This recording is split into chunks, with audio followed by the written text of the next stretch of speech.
Welcome, everyone. Thank you for joining us this morning. Welcome back to Coffee Time with Masterminds. In today's episode, we're talking about the role of an organizational leader during a crisis at the level of nations, organizations, and even households. We're in a time of rapid change and uncertainty. Leadership during a crisis looks very different than during normal times. Join us as we explore what and how others are leading and what we can learn. So we invite you to grab a cup of coffee, join the conversation that hopefully lasts as long as your cup of coffee does. And for those of you who are new to Coffee Time, we discuss topics that are urgent to the leaders of mission-based organizations. And we love commentary, so if you have any comments or questions as we go throughout, be sure to pop them in the chat. Our conversations last approximately 30 minutes, so please join this conversation. And if you do pop them in the chat, we'll try to get back to those comments next time we have another episode. So let's start by telling us who you are and where are you from. We've been engaging viewers from all over the country. We had a lot of activity last week from Vermont. In the meantime, I'll introduce myself. My name is Rebecca Tuttle. I'm the principal and founder of Grant Right Now and Grant Writing for Good. I help nonprofits, schools, organizations, and businesses write, find, and secure grants, and we teach them how to do it. I'm joined today by Cynthia Rojas. Good morning, Cynthia. How are you today? Hey, Rebecca. How are you? Hi, everybody. Hi, Facebook. I'm Cynthia Rojas, and I am the principal and founder of To Your Growth, which is a consulting firm that specializes in organizational development, change management, and leadership development. Hi, everyone. Excellent. You got your coffee there, Cynthia? I do. And it's a big cup. Woohoo! And we also have Peter Blakely. Good morning, Peter. How are you? Good morning. My name is Peter Blakely, and I am the founder and principal of Blakely Consulting. I help mission-based organizations measure and maximize their impact. All right. Well, let's see. Oh, we have some good mornings here. Good morning, Renee. Good morning, Betsy. Thanks for joining us. Hi, Renee. Hi, Betsy. Good to see you. Oh, this is great. Renee Callender is the founder of Promoting Conflict Resolution from Boston. So she's in your part of town, Peter. That's great. Wow. That's great. Thank you. So today we're going to do something a little bit different, switch it up a little, keep the show interesting. We are going to use a case study on leadership. The Prime Minister of New Zealand, she's gained positive traction for her leadership during the pandemic. Cynthia, you have extensive experience in leadership, especially researching leadership, most recently focusing on leading during a crisis. What do you think leaders can learn from Jacinda Ardern? No pressure, huh? No pressure.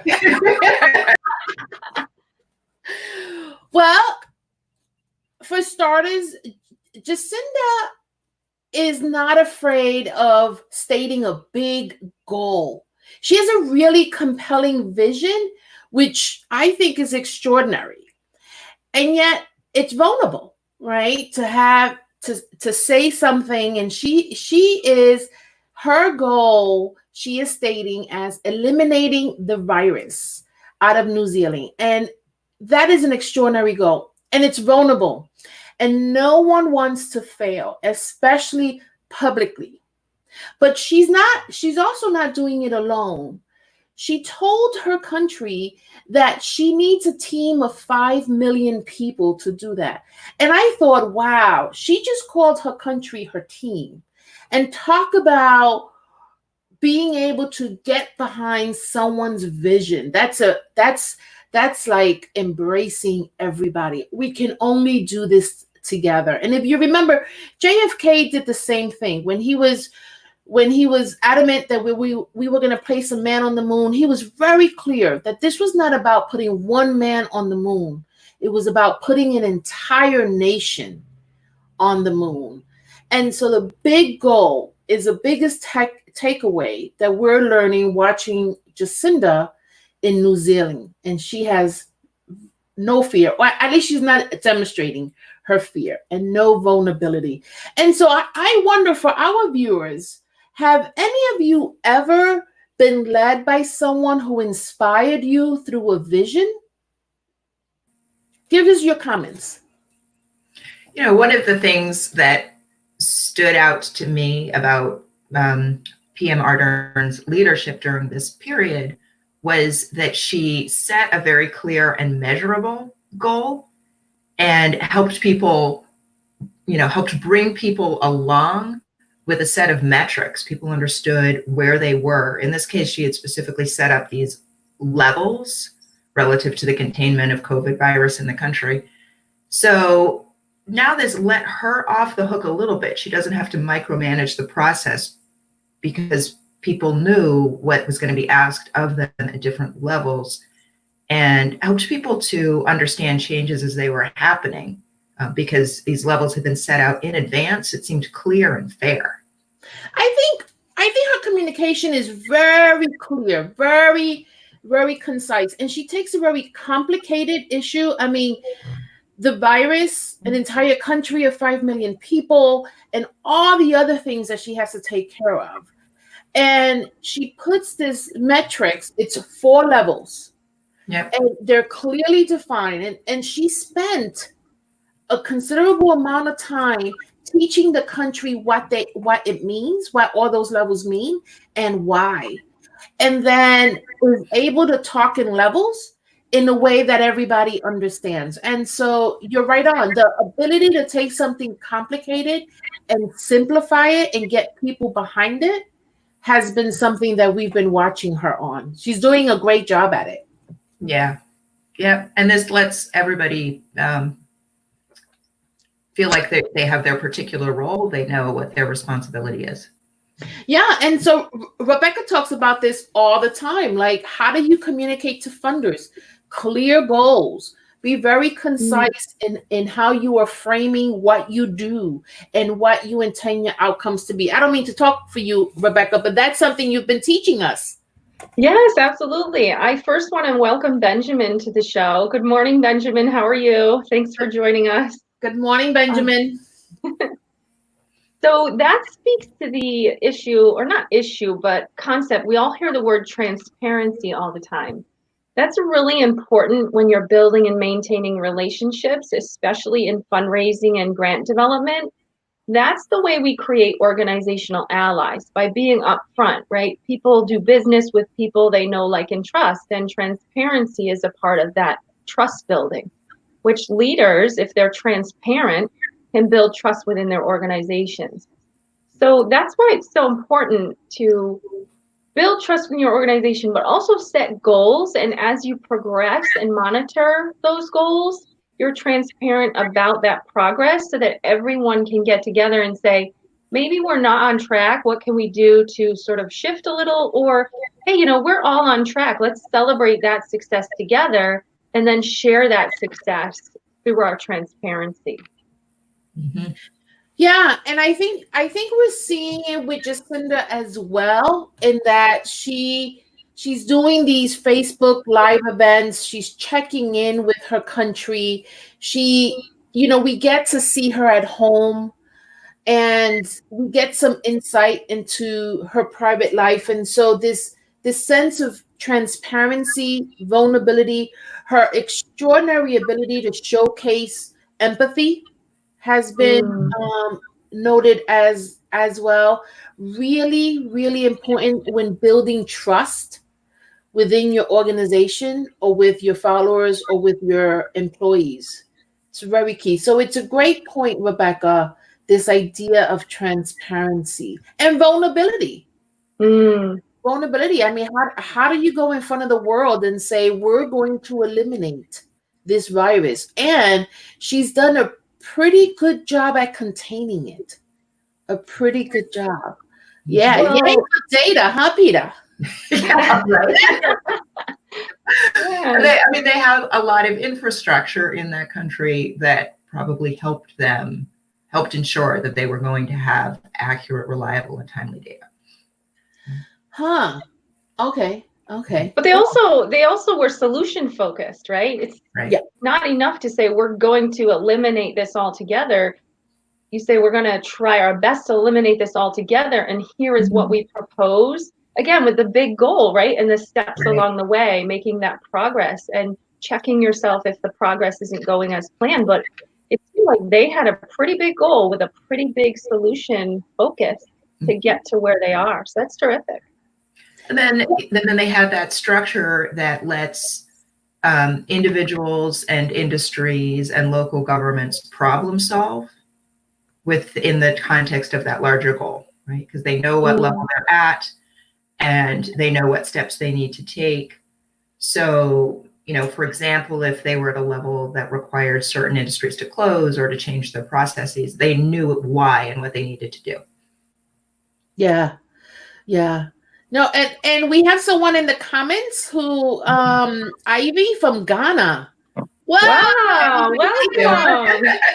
Welcome. That's great. Please tell us where you're from. Myra LaSalle is back. She's from New York. Welcome, Myra. Thank you for joining us. That's great. Yeah, we have quite a few people on with us today, so feel free to introduce yourself. And if you have any questions, Cynthia, go ahead. We had a question earlier on. Have you ever had a leader that inspired you with their vision? You can say yes. You can give us their name. You can do a shout out, or you can tell us what their vision was. But God bless our leaders with big vision, because they're so inspiring, so inspiring. Another thing I want to add that she did, I mentioned it before, but it really deserves talking about, is this concept of I need a team of 5 million people. Yeah. JFK said it when he said, I'm not sending a man to the moon, I'm sending an entire nation. Like this idea of join me, right? The goal in New Zealand is very clear. We are against COVID-19. People aren't breaking up and having fights internally or with each other. No, it's New Zealand against this virus. Really clear. I mean, she's very sharp and concise and clear in her communication, and I can't say it enough. And she brings people along. She rallies people. How do you set those goals, Cynthia? And Peter, how do you determine what a big goal is, and how do you set big goals? I mean, that in and of itself, I think you have to be brave as a leader to take that leap, because we're not just talking about, I use fundraising, for example. We want to write this many grants this year and raise this much money and conduct this many programs, right? It's bigger picture. You talked about vision, Cynthia. So what does it take to be able to set those goals? I think our viewers would probably like to hear from you a little bit more on that. Yeah. I know I would. Peter, do you want to start, or? Well, yeah, I can say from my perspective, what makes a powerful goal is it is based in some sense of reality. It is clearly defined. It has the characteristics that some people might call a SMART goal, right? It's measurable and whatever else that stands for, actionable and time bound. It is ambitious without being impossible. It's very focused, very, very focused. I think some organizations make the mistake of having 5 or 10 top goals, right? And in my opinion, if you have more than 2 priorities, you have no priorities, right? There's only one. So I think that all of those are characteristics of a powerful goal. I like that. I'm writing that down. Ambitious without being impossible. I love snagging that. I'm a copious note taker. Some organizations throw out goals like, we're going to go from raising $50,000 this year to raising $6 million next year. And the staff can't rally around that. They feel defeated before they even start.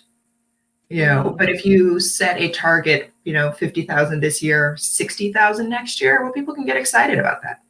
That feels like there is a celebration in our future.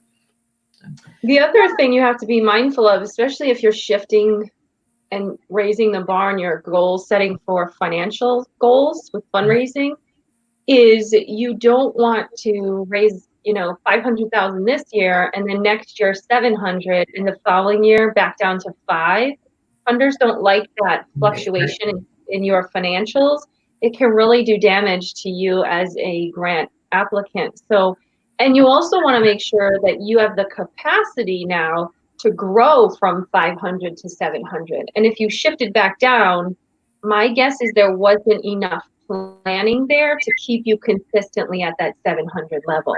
So that's something that we should talk about in another episode, but that's just what brings to my mind right now, just listening to you, Kita. Unless there's an external factor. Correct. Like a pandemic.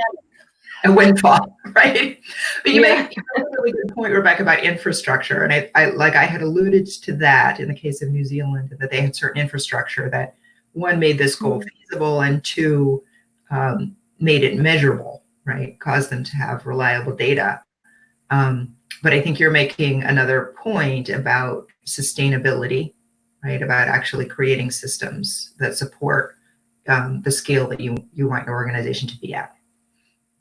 And don't be afraid to look at what your neighbors are doing. What are other organizations that are similar to you? What are they doing and how are they doing it? And if they're setting these benchmarks and achieving them, even exceeding them, what are they doing right? And how can you borrow some of that and incorporate it into what you're doing so that you can position yourself to set, your own goals for success? Don't be afraid to borrow.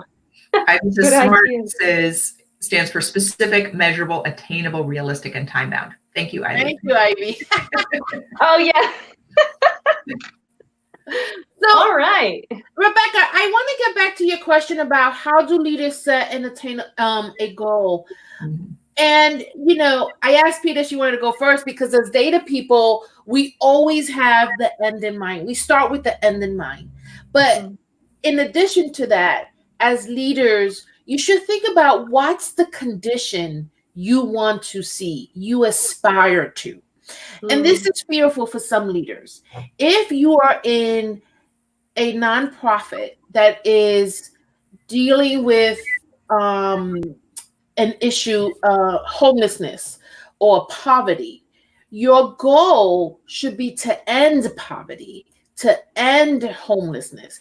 If you're in a nonprofit that uplifts people's lives in a way like educates them or financial literacy, you should hope that the goal should be that everybody is educated and everybody is financially literate. Those are conditional goals that you want to see, whether it's in your community. For Jacinda, she has the luxury of naming it for an entire nation, right? But look at what's the quality of life that you want your consumers to have, and that becomes your ultimate goal. Cynthia, I think so many. Oh, I think she froze. I want to welcome Chantel to the broadcast. Hi, Chantel. Thanks for joining us. Hi, Chantel. Peter's a little frozen right now, but I'm sure she'll come back. Cynthia, I love what you're saying because when we set, and I keep saying big goals because that's what we're talking about, but when we set those expectations, that shows possibility for people. It says, we don't have to have these same conditions going forward. We can do something about it. So let's all get together, plan that out, see what that looks like for people, and then let's just go for it. Let's do it. And that shows possibility, which shows promise. And that's what keeps organizations thriving. The ones that focus on, we have this, and this issue or problem and it's unresolved, those are not characteristics that we see in organizations that have forward momentum. Yeah, no, absolutely. Renee has a comment in the She wants to Welcome, participate in Peta. the future. Hey, Peter. Oh, great. How are We you guys? missed you. We missed you. We were just acknowledging Renee's comment. She wants to participate in future conversation regarding understanding successful That's great. grants. Let's arrange to have Renee on the Yeah, show. Yeah, and we can workshop with her. Absolutely. Absolutely. Renee, I will message you. Yeah, that's great. Everyone's concerned about funding, and Rebecca has been doing a great job at teaching us how to raise money during these times and sustain that post COVID. It's a new day. It's a new way. A new way. Okay, So, Rebecca, Cynthia, what is your biggest takeaway from today's conversation?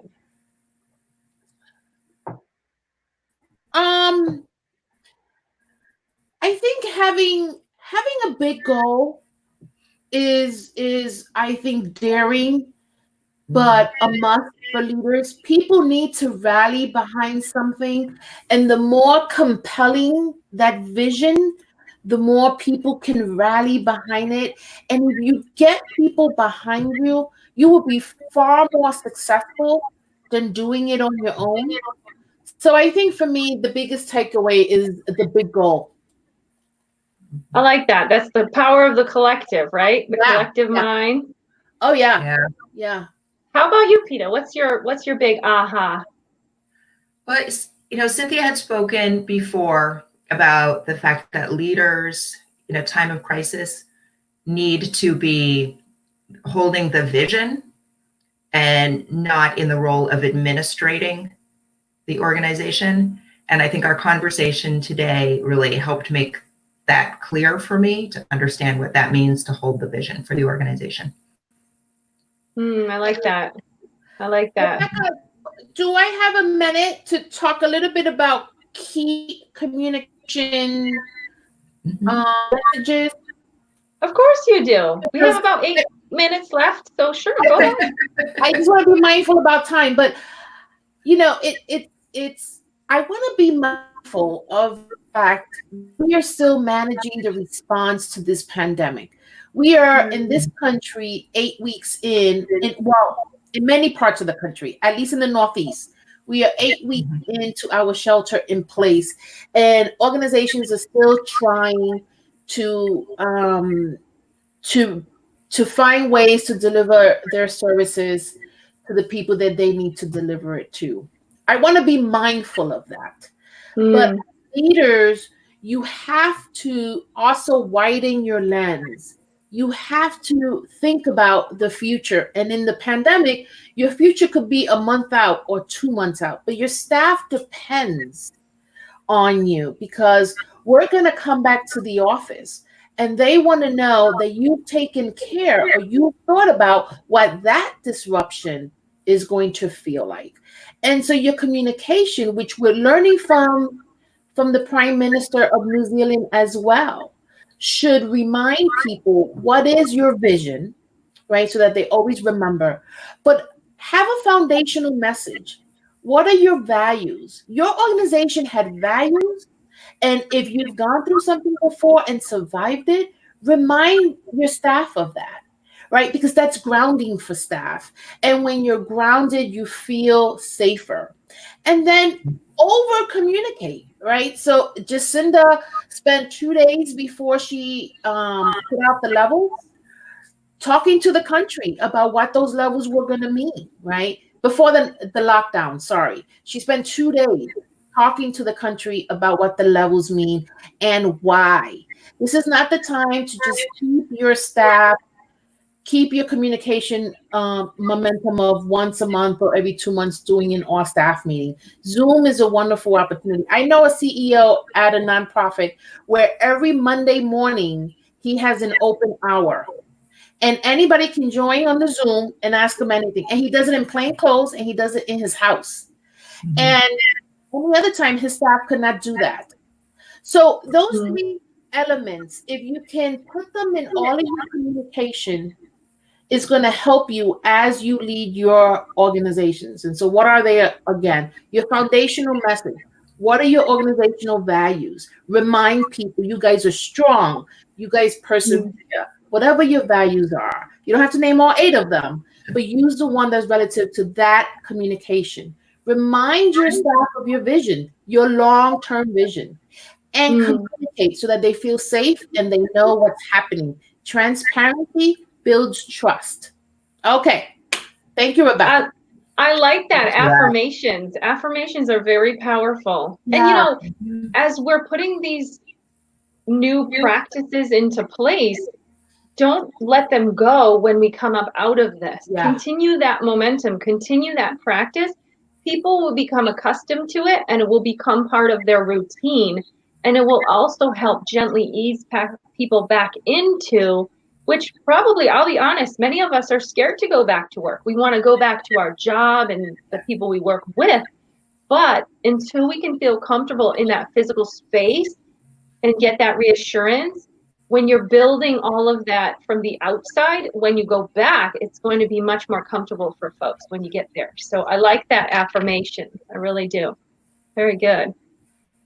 So Peta, do you have anything else to add? This was very helpful for me. I think this really helped crystallize a lot of observations that I've had about effective leaders. And it was very, very helpful. Particularly thinking about the notion of constant and consistent communication, and to keep into account that the people you're talking to are also stressed, and that this event is stressful and distracting for them. So however much you thought you needed to explain, at least 50% more to account for that level of distraction. I think that's really good to keep in mind. Very good. Yeah. My big takeaway from today is make sure you set those big goals and measure your progress along the way. Measure your progress. Yeah. Cynthia, we talked again today. We touched a little bit upon storytelling. I love it. That's a great way to share your progress with people, share your goals. I know. I'm reminding you as my leader that we need to focus on this eventually. But so if you have any big goals, anything you want to share while we wrap up today's episode and bring us into the next, please don't hesitate to let us know. Our emails are across the top of the screen, and you can always pop them in the comments or the chat. Thank you all for joining us today for Coffee Time with Masterminds. Be sure to tune in every Friday at 10:30 live here on our Facebook pages and on YouTube channels. And we're going to talk about the most important thing that fundraising and communication professionals need to be talking and thinking about to build a strong base for their post-COVID future. So next week, we're really going to dive deep into that, and I'm pretty excited to be able to do that with you all. So we want to phrase it in a way that, resonates with the people that we're appealing to, so that we can build that communication up and those conversations with everyone. So it's fun. So next week, be sure to tune in and really engage and interact with us. So thank you for joining us all. We're so excited you came today, and we're going to sign off. All right. Thank you very much. Have a great weekend. Great weekend. Bye.